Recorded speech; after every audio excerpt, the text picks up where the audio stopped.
5GB, 5GB kepada semua pengguna perkhidmatan telekomunikasi warga negara Malaysia.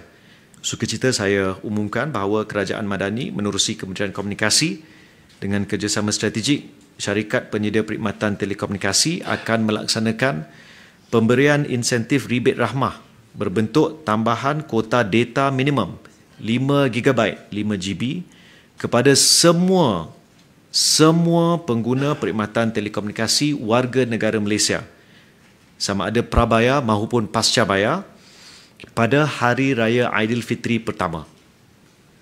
Tambahan kuota data ini sah bagi tempoh minimum 24 jam, tertakluk kepada terma dan syarat penawaran syarikat penyedia perkhidmatan telekomunikasi yang terlibat, iaitu Celcom Digi, Maxis, U-Mobile, TM Tech, YTL Communications, Pavo Comms, Tune Talk, Red One, Red Tone dan XOXcom.